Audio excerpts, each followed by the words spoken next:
Seigneur, que c'est toi qui éclaires ma vie. En ta présence, Seigneur, je peux voir ta lumière.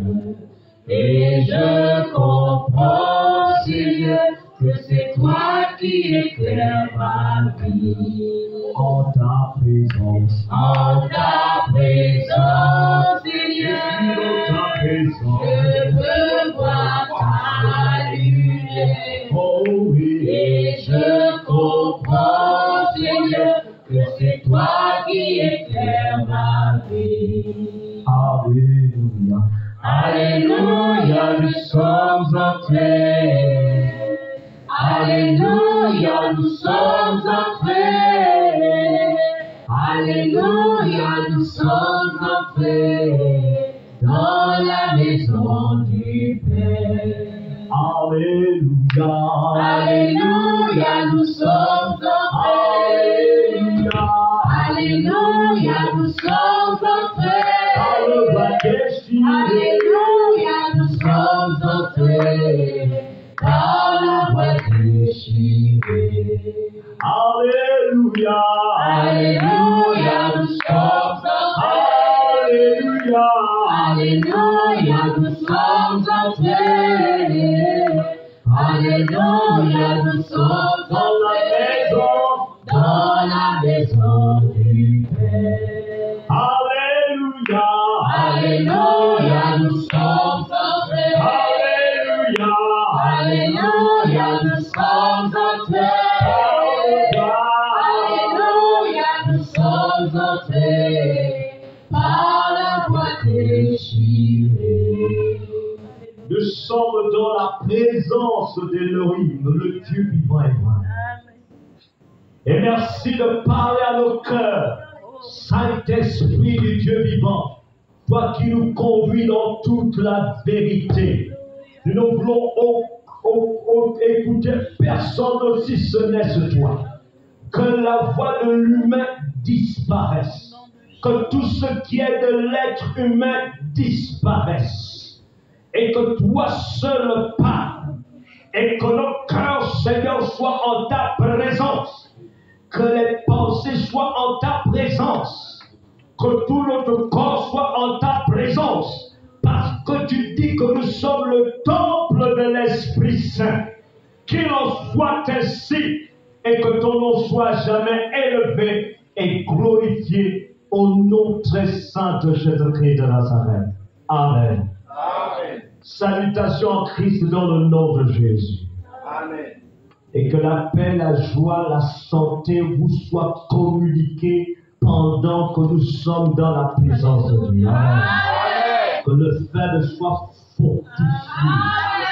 Que celui qui est venu avec l'angoisse, que cette angoisse disparaisse. Que la personne qui est venue avec les inquiétudes, que ça disparaisse. Et que tu exauces tes prières au nom puissant de Jésus. Amen. Le thème de ces instants, de cette rencontre, vie de prière dans la sanctification. Marche par la foi. Vie de prière dans la sanctification. Marche par la foi. Une vie de prière sans sanctification n'a pas d'impact. C'est une vie religieuse. C'est une vie normale. Et une vie de prière avec sanctification a un impact. Et c'est une vie différente. C'est une vie extraordinaire. C'est une vie du ciel. Et nous avons besoin de la qualité de la sanctification. Mais dans cette rencontre, nous allons nous accentuer sur ce qui vient apporter les obstacles pour nous empêcher de vivre la sanctification dans nos temps de prière. Parce qu'on peut prier, on peut parler à Dieu, mais si la sanctification n'est pas notre reflet, il y a des prières qui ne monteront pas, qui ne vont pas toucher le Seigneur de gloire. Et on croit que de la faute de l'autre, alors qu'il y a des obstacles qui sont là. Nous allons voir certains obstacles qui viennent obstruer, qui viennent empêcher une bonne relation dans la prière entre nous et l'Éternel. Et là également, nous allons toucher un domaine de la foi selon le guide suprême, le Saint-Esprit. Parce qu'il faut également cette foi-là qui vient impacter notre vie de prière. Parce qu'on ne peut pas prier sans la foi. Je suis désolé. Il faut la foi pour que la prière monte. La foi est comme le carburant qui propulse une fusée. Donc, s'il n'y a pas la foi, ça veut dire qu'il n'y a pas de carburant. Et quand il n'y a pas le carburant, c'est le découragement, c'est l'inquiétude, rien ne se passe. Est-ce que nous sommes là? Amen. Donc, une vie de prière dans la sanctification exclut certains obstacles. Nous ne pouvons pas parler de tous les obstacles. Certains obstacles. Et nous allons voir 4 obstacles qui embêtent les enfants de Dieu. Mais sachez que dans ces obstacles, il y a aussi un paquet d'obstacles là-dedans. Le premier grand obstacle, c'est le manque de l'écoute de la parole de Dieu. Quand un enfant de Dieu n'écoute pas la parole de Dieu, sa vie de prière n'est pas sanctifiée. Écoutez, le maître de gloire, Jésus-Christ de Nazareth, le Saint-Fils de Dieu, avait dit, vous êtes purs parce que vous avez entendu ma parole. Donc il faut la parole de Dieu pour purifier nos vies de prière. Il faut la parole de Dieu pour sanctifier notre vie de prière. Si on connaît la parole, mais on n'habite pas la parole, notre prière n'aura pas d'impact. Ici, je ne parle pas de réciter les versets. C'est très différent. On peut réciter un verset, mais ne pas l'habiller. Ici, il est question de vivre la parole de Dieu.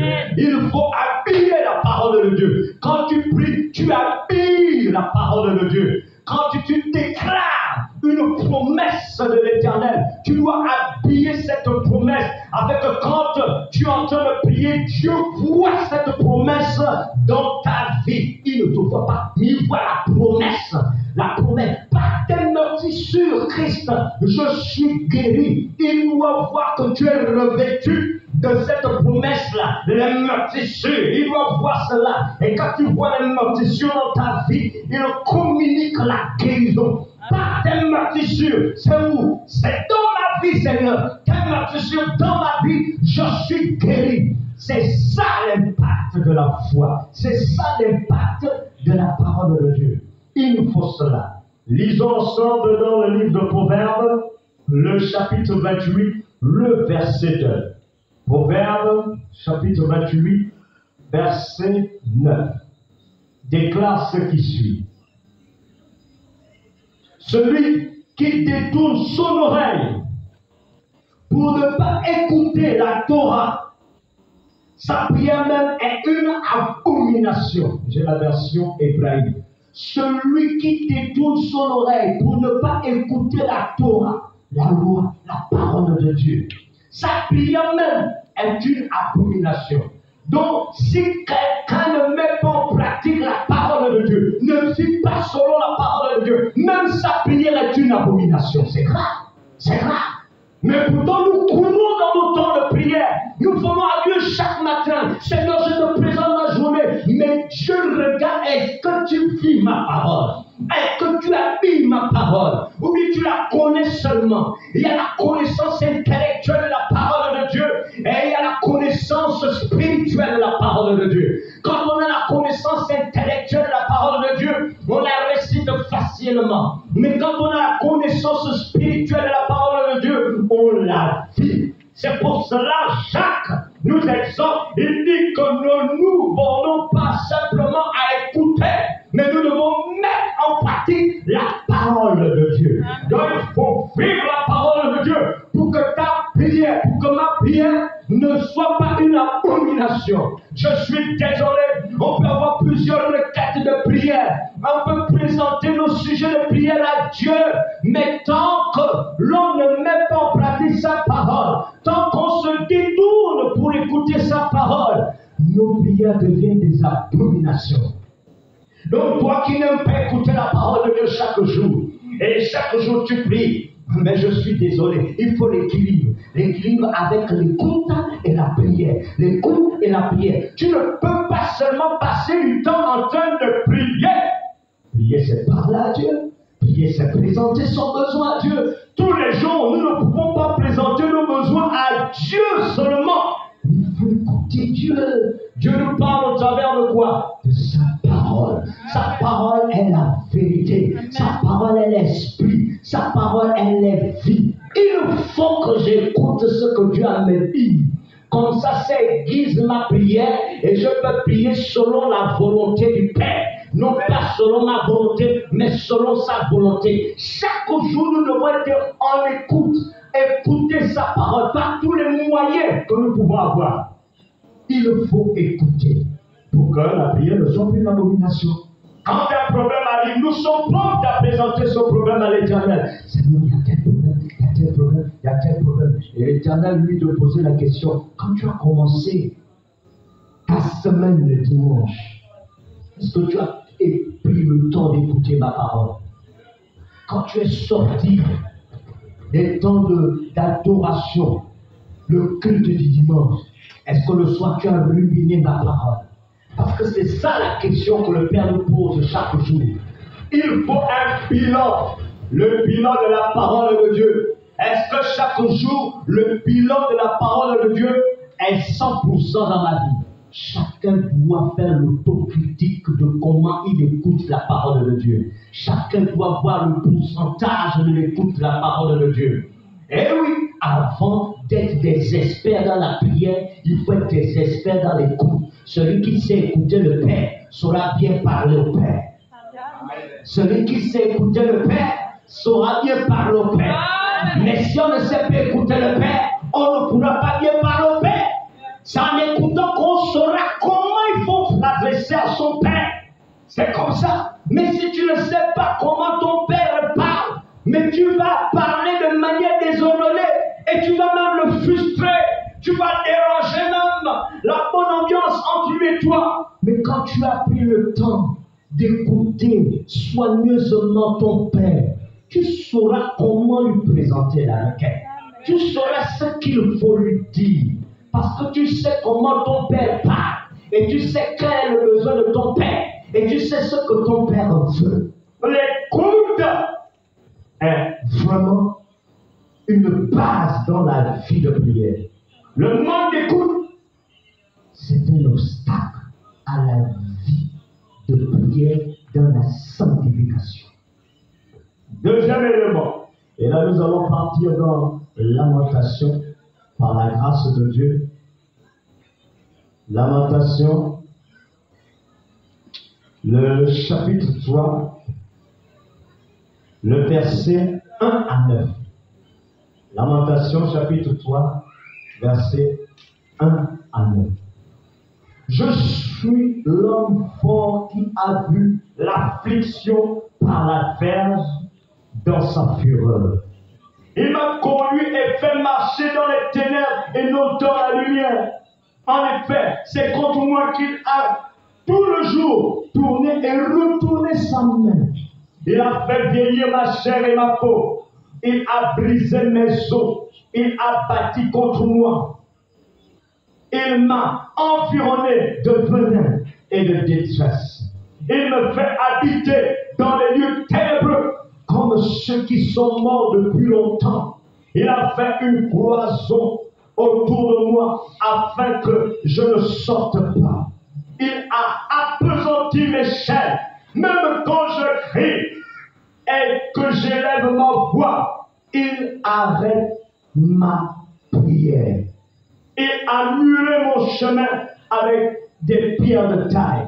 Il a déformé mes sentiers. Le verset 8 de dire, même quand je crie et que j'élève ma voix, il arrête ma prière. Le deuxième obstacle, bien-aimé, qui vient casser la sanctification dans notre vie de prière, ce sont les plaintes. Ce sont les plaintes. Quand un enfant de Dieu se plaint, en longueur de journée. Écoutez, il y a des plaintes qui sont audibles et il y a des plaintes qui sont silencieuses. Les plaintes audibles, c'est ce que les autres écoutent. C'est ce que toi-même tu écoutes même. Tu es même surpris, tu te surprends en train de parler à toi-même, mais tu es en train de te lamenter. Tu es en train de te plaindre. Les plaintes, parfois elles ne sont pas audibles, parfois elles sont silencieuses, elles sont dans le cœur. Mais ton cœur est rempli de plaintes. Et cette plainte-là vient de salir la vie de prière. Elle vient de casser la sanctification. À chaque fois qu'un enfant de Dieu se plaint, et quand il vient prier, sa prière devient un obstacle, sa prière ne passe pas, sa prière est comme bloquée, sa prière elle reçoit comme un mur d'opposition. Le mur d'opposition ne vient pas des démons, mais le mur d'opposition vient de ses plaintes. Attention, ce ne sont pas à chaque fois les démons qui viennent attaquer nos prières, mais également nos propres plaintes qui attaquent notre vie de prière. Donc même si tu chasses les démons au nom de Jésus, en fait c'est même pas le démon, ce sont tes plaintes qui ont mis un mur de séparation entre toi et l'Éternel, un mur de séparation. C'est pour cela, Dieu, il arrête la prière. Il arrête la prière de ces enfants qui sont en train de se plaindre. Une fois un enfant se met à se plaindre dans son cœur, Dieu arrête. Dieu dit, je ne veux pas écouter une prière qui est mélangée avec les plaintes. Je suis un Dieu saint. Moi, je veux toujours la joie. J'ai dit, il faut que tu te réjouisses. Soyez toujours joyeux. Je ne veux pas des enfants qui montent dans ma présence avec des plaintes. Ils se plaignent. Non, non, non. Je veux que tu présentes ta requête, mais pas les plaintes. Quand nous nous plaignons d'un frère, d'une sœur, et après nous voulons prier, la prière elle est stoppée. Je suis désolé. C'est là qu'il faut se repentir et demander à Dieu, pardonne-moi, parce que je me suis plaint tout au long de cette journée.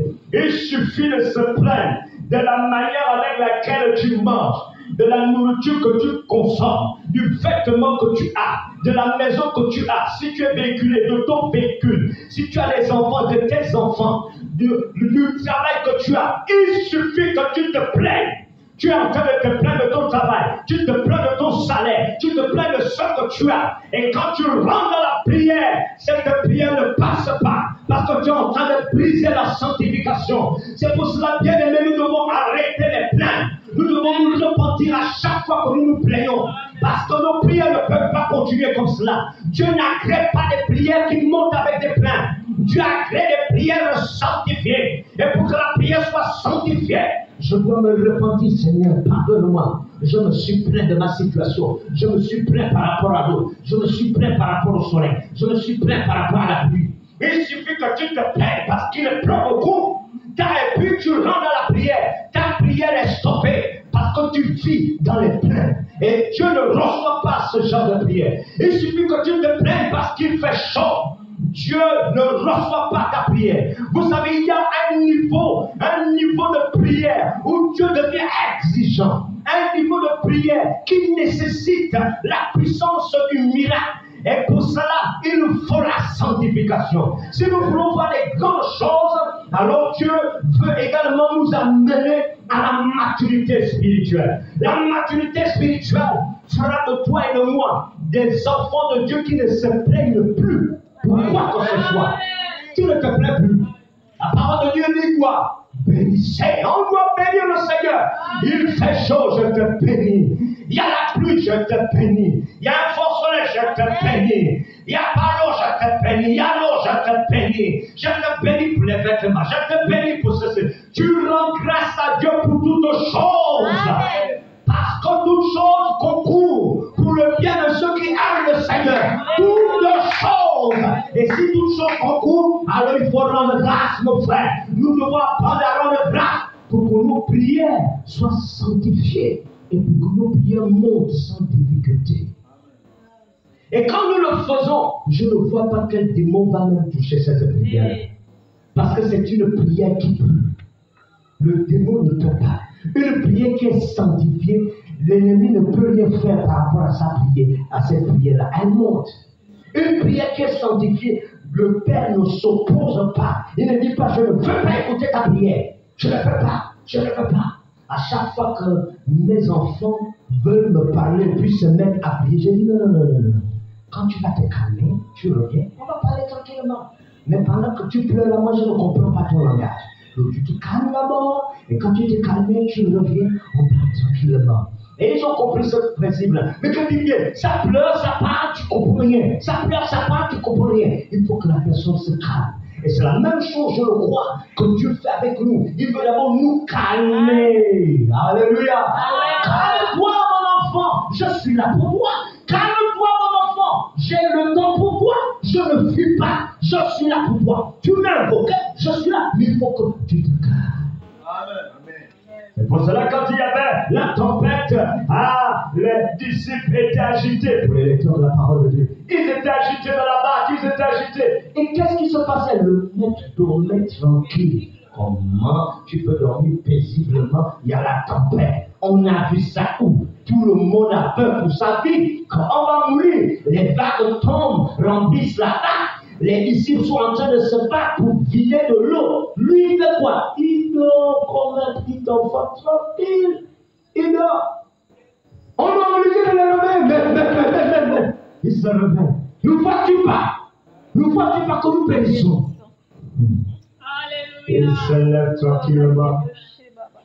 Et il prend l'ordre et dit, tempête, silence. Waouh! C'est ce que Dieu attend de toi et de moi. Nous devons arrêter de nous agiter. Nous devons garder le calme. Un homme de foi, une femme de foi ne s'agite pas. On doit garder le calme. Après, on vient dans la présence de Dieu avec tout le calme disponible. Et on présente la situation. Ah, après, je t'aime. Voilà la situation. Bon, c'est ça la situation. Et Dieu agit dans le calme. Souvenez-vous pour les lecteurs de la parole de Dieu. Israël était agité devant la mer rouge. Et il est allé dire à Moïse, dis à ce peuple de garder le silence. Dis à ce peuple de garder le silence. Ils doivent rester calmes. Moi, je travaille dans le silence, dans le calme. Je ne peux pas les gens agiter. Tant qu'ils sont agités, je ne fais pas le miracle. Moi, je fais le miracle dans le calme. Reste calme, je ferai le miracle pour toi. Reste calme, je vais agir pour toi. Et quand il faut garder le silence et le calme, il est dit qu'un vent est venu et a travaillé toute la nuit pour préparer l'autoroute d'Israël. Autoroute. En une nuit, la route a été frayée. Israël n'est pas passé serré, non. Ils ont eu vraiment un grand autoroute. Ils ont traversé eux, leurs enfants et leurs biens. En sécurité. Dieu veut le calme dans nos cœurs. Nous devons éviter de trop penser. On pense. Tu penses à quoi? Pour avoir les séparés, pour avoir l'hypertension inutilement. Ne pense pas. Mais contre les bienfaits de Dieu. Bénis le Seigneur pour ta vie. Il y a des gens qui n'ont même pas cette grâce-là que tu as. Je vous dis, il n'y a pas beaucoup qui ont cette grâce que nous avons. Bénissons le Seigneur. Ah oui. L'or et l'argent lui appartiennent. Pour le souffle de vie qu'il nous donne. Il nous donne une santé miraculeuse. Nous ne savons pas ce qui devait même nous abattre hier. Nous ne savons pas. L'Éternel seul le sait. Il nous a gardés en bonne santé jusqu'aujourd'hui. Quel miracle! Chaque jour que nous nous réveillons, c'est le miracle de Dieu. Donc arrêtons de nous plaindre. L'autre obstacle qui vient salir notre vie de prière dans la sanctification, ce sont les mauvaises œuvres. Et là, on va aller dans Osée. Osée, chapitre 5. Osée, le prophète Osée, chapitre 5, versets 3 à 7. Osée. Osée, chapitre 5, versets 3 à 7.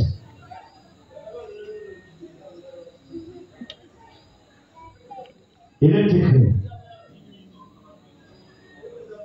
je sais qui est Ephraïm, et Israël ne m'est pas caché. En effet, maintenant, Ephraïm, tu t'es prostitué et Israël s'est rendu impur. Leurs mauvaises habitudes ou leurs mauvaises œuvres ne leur permettront pas de revenir à leur Elohim. Parce que l'esprit de fornication est au milieu d'eux. et ils ne connaissent pas Yahweh. L'orgueil d'Israël témoigne contre sa face. Israël et Ephraïm tomberont dans leurs iniquités.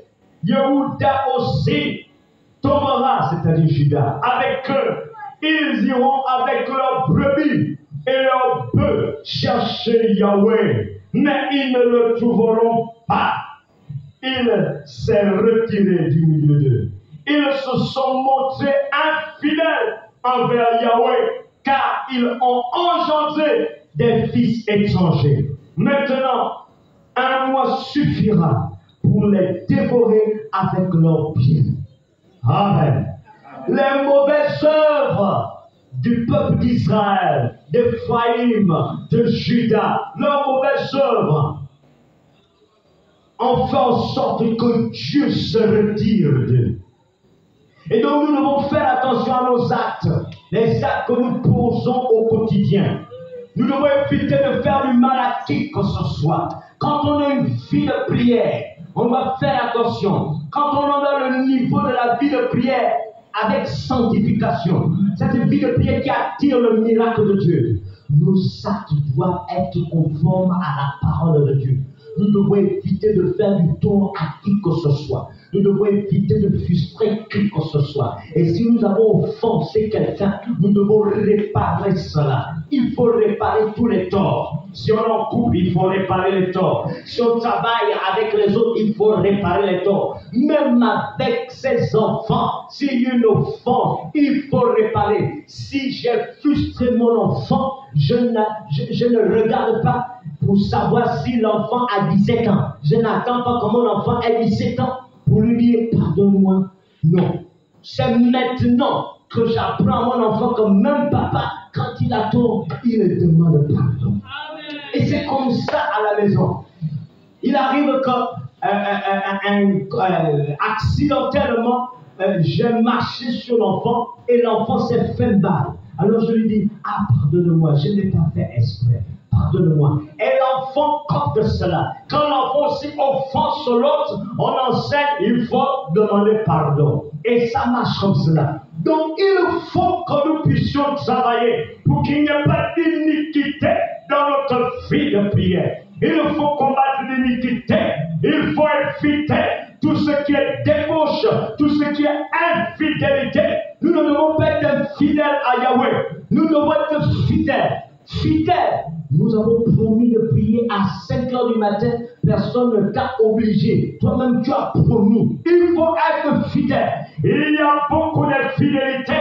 À cause de cette infidélité, les prières sont rejetées. Parce que Dieu se souvient que tu lui avais promis ceci, tu avais promis cela, et tu ne l'as pas honoré. Si tu ne peux pas honorer, il faut réparer les frustrations. Il faut réparer cette alliance avec Dieu. Vaut mieux dire, Seigneur, je ne peux pas, pardonne-moi. Seigneur, annule cette promesse. Seigneur, pardonne-moi. Nous recommençons à zéro. Il est mieux, parce qu'il n'est pas bien de faire des vœux et de ne pas les honorer. Dieu note.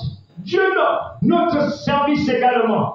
Si au début je servais le Seigneur avec zèle, avec encouement, et que là maintenant je le sers avec tiédeur, avec lenteur, avec nonchalance, je deviens infidèle. Et cette infidélité peut impacter négativement la vie de prière que j'ai vis-à-vis du Seigneur. Mais qu'est-ce qui s'est passé? Pourquoi Dieu ne m'exauce pas? Parce que j'ai changé mon attitude, ma manière de venir à l'église. Avant, quand je venais à l'église, je louais Dieu, je bénissais Dieu. Avant, quand je venais à l'église, je venais avec un esprit de prière. Avant, quand je venais à l'église, j'étais parmi les premiers. Avant, quand je venais à l'église, je ne traînais pas les pas. Comment tu servais Dieu dans tes débuts? Dieu regarde toujours le premier amour. Il pouvait dire à l'église, ce que j'ai contre toi, c'est parce que tu as abandonné ton premier amour. Donc, l'infidélité, c'est par rapport à notre relation aujourd'hui avec le Seigneur. Est-ce la même relation que nous avons gardée?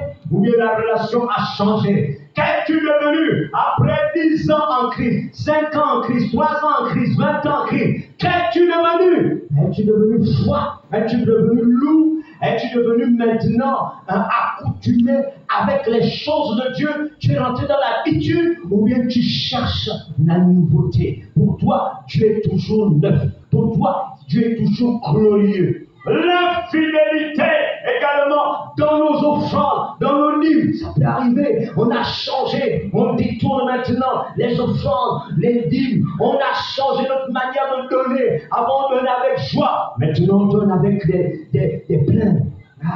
On donne avec des justifications.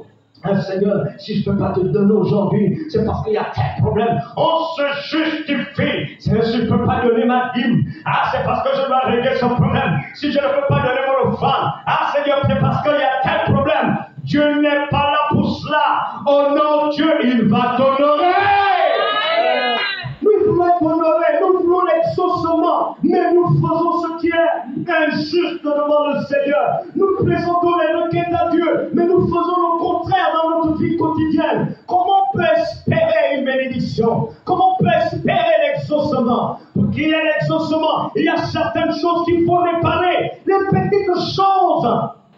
Ce sont les petites mouches qui viennent simplement infecter l'huile du parfumeur, les petites mouches, les petites choses que nous négligeons chaque jour. Ce sont ces petites choses-là qui viennent casser notre relation, notre vie de prière. Que le Seigneur se souvienne de chacun de nous, au nom de Jésus. Amen. Et enfin, concernant les obstacles dans notre vie de prière de sanctification. Les passions humaines et mondaines. Allons-y dans le livre de Jacques, s'il vous plaît, le chapitre 4. Jacques, chapitre 4. Jacques, chapitre 4. Le verset 3 et 4. Jacques, chapitre 4, verset 3 et 4.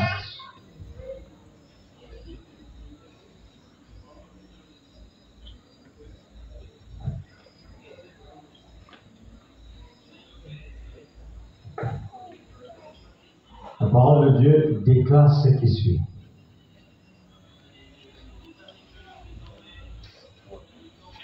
Jacques 4, 3 et 4. Vous demandez et vous ne recevez pas, parce que vous demandez mal, afin de tout gaspiller pour vos plaisirs.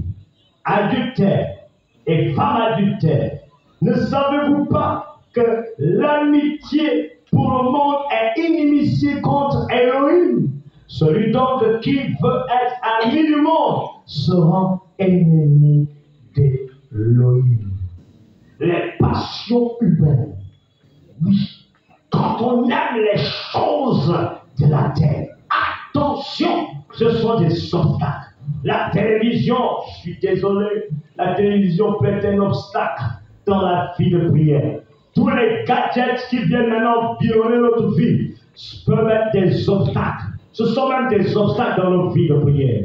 Parce que si on prie et qu'on ne peut pas s'éloigner de ce gadget-là, c'est un obstacle. C'est un obstacle. S'il attire toujours notre attention, c'est un obstacle. Si on s'attend à un coup de fil, c'est un obstacle. Il faut que Dieu règne dans nos vies de prière.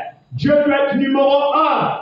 Quand on donne 1 heure à Dieu, nous devons nous débarrasser de tous les gadgets. On doit les mettre loin de nous. On doit les mettre mode avion. Personne ne doit nous déranger. Parce que Dieu mérite ce qui est bon, excellent.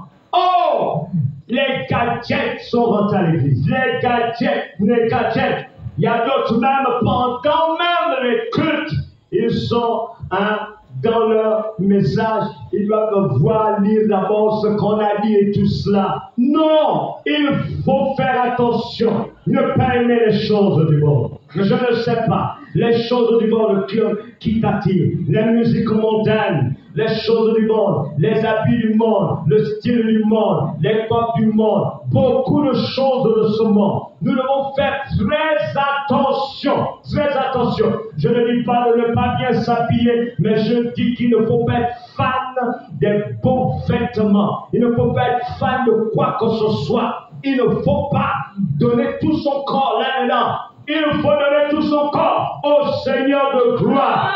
Au Seigneur puissant. Quand c'est l'heure de Dieu, nous devons donner le meilleur à notre Dieu. Nous ne devons pas avoir peur d'adorer Dieu, sa paix, et puis se jeter au sol et adorer le roi des rois. Attention aux choses du monde. Attention à la distraction. Attention au plaisir. Attention, c'est bien les loisirs. Les gens ont des loisirs. C'est bien les loisirs. Mais il y a aussi les loisirs en Christ. Les loisirs en Christ, c'est le jeûne, la prière, la retraite spirituelle. Eh oui, les loisirs en Christ, c'est la méditation de la parole de Dieu. Les loisirs en Christ, c'est passer ces temps dans l'étude biblique. Eh oui, on peut également faire des jeux avec ses enfants quand les enfants sont déjà grands et qu'ils savent déjà bien lire, bien écrire. On peut faire des études bibliques, on peut faire des jeux bibliques avec ces enfants-là pour connaître leur connaissance dans la parole de Dieu. Nous pouvons nous-mêmes cadrer nos loisirs, mais qui sont focalisés dans la parole de Dieu, afin de ne pas apporter des loisirs étranges dans la maison.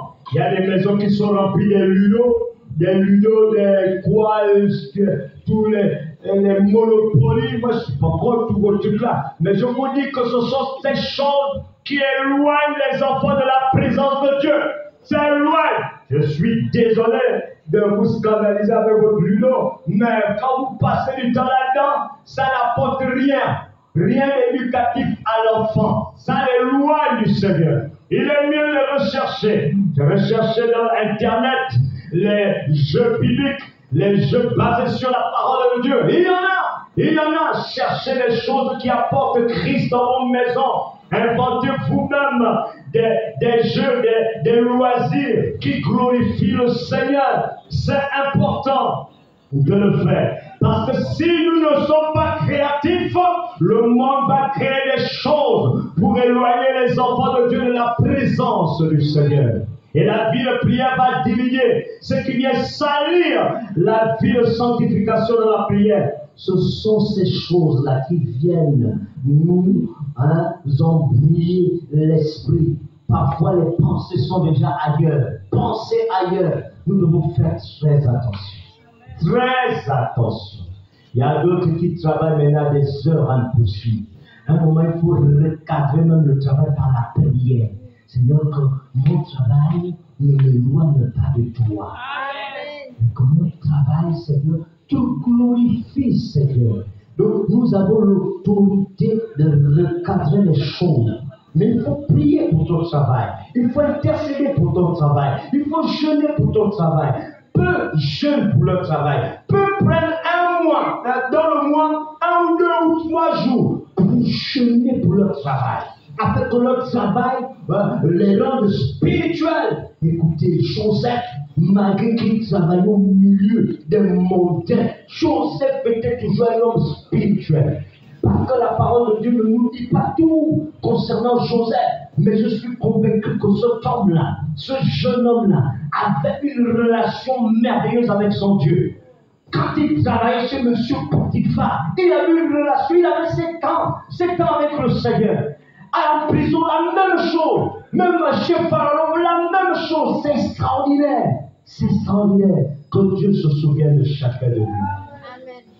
Et enfin, pour terminer, nous allons prendre la deuxième partie, la marche par la foi.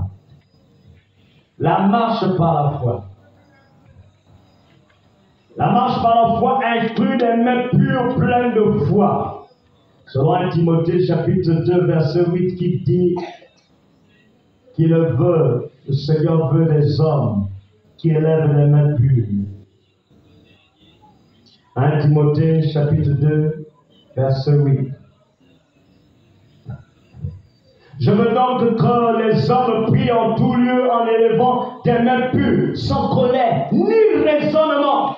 Des mains pures, sans colère ni raisonnement. Donc quand nous élevons nos mains, pas de colère, pas de raisonnement.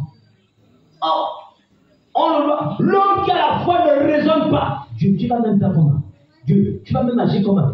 Dieu, tu vas faire quoi? Dieu. Seigneur, souviens-toi. Non!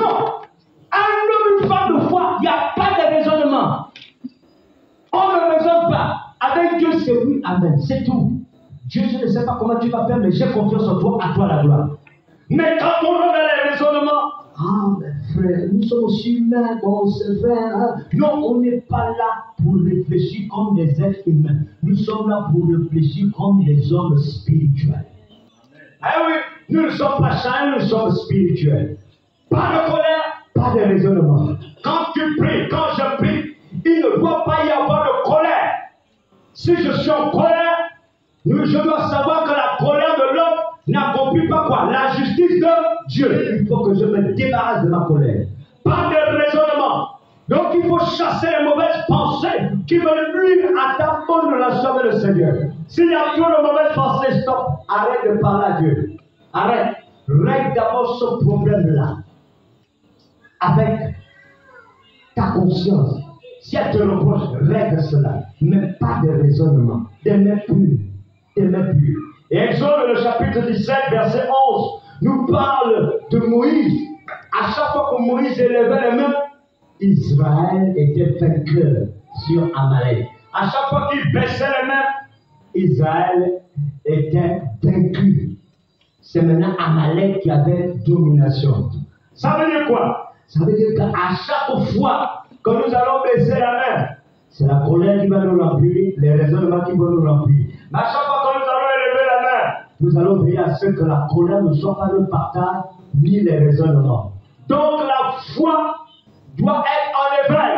Et pour que notre foi soit en éveil, il faut veiller et prier. Tu dois veiller sur quoi? Sur les colères, les raisonnements, les mauvaises pensées ne doivent pas te déstabiliser dans tes temps de prière. Il faut veiller. Deuxième chose, concernant la foi, c'est une demande pleine, une demande avec plénitude dans la foi. Donc quand tu demandes, tu dois être plein de foi. Matthieu dit quelque chose que j'aime bien. Matthieu chapitre 21, versets 21 et 22. La foi, elle doit être pleine. C'est une demande, mais qui est pleine de foi. Tu ne fais pas une simple demande. Vous savez, il y a des simples demandes. Il y a des simples demandes. Il y a des demandes. Hein, la demande qu'on adresse à un directeur est différente de la demande qu'on adresse à un ministre, différente de la demande qu'on adresse à un président. Il y a une différence. Écoutons ce que la parole de Dieu nous dit à partir du verset 21. Il est dit ce qui suit. Mais Yahushua leur répondit, amen, je vous le dis, si vous avez de la foi et si vous n'hésitez pas, j'aime bien cette version indienne. Quand j'ai la foi, une fois j'hésite, je casse la foi. Oh, ah bon? Oui. La foi n'hésite pas. Ou tu fais, ou tu ne fais pas. Si tu le fais, tu hésites, tu n'es plus un homme, tu n'es plus une femme de foi. Compliqué. Si vous avez de la foi et si vous n'hésitez pas, non seulement vous ferez ce qui a été fait à ce figuier, mais quand vous direz à cette montagne, ôte-toi de là et jette-toi dans la mer, cela arrivera. Et tout ce que vous demanderez par la prière, si vous croyez, vous le recevrez. Mais il ne faut pas hésiter. Je prie pour les malades, j'hésite, c'est fini, j'ai cassé. L'hésitation, c'est dans le cœur, c'est fini une fois que tu as hésité. Même si tu le fais après, c'est fini. L'élan du cœur a déjà parlé. Tu as hésité, c'est terminé, c'est cassé. Donc, la foi n'hésite pas. La foi demande et croit. Et la foi reçoit. Ça doit être plein. Tu ne dois pas hésiter. N'hésitons pas. Il faut prier. Mais n'hésite pas. N'hésite pas. Une fois que tu hésites, la foi est cassée. La foi ne marche pas avec l'hésitation. La foi ne marche pas avec la peur. La foi ne marche pas avec le relâchement. On ne se relâche pas. Un homme, une femme de foi ne se relâche pas. Quand il n'y a pas encore l'exaucement, prie encore. Prie encore. Jusqu'à ce que Dieu te réponde clairement. Ou Dieu te dit, c'est bon, je t'ai exaucé. Ou Dieu te dit, non, je ne veux pas écouter ça. Je ne veux pas. C'est pas encore bon. Attends.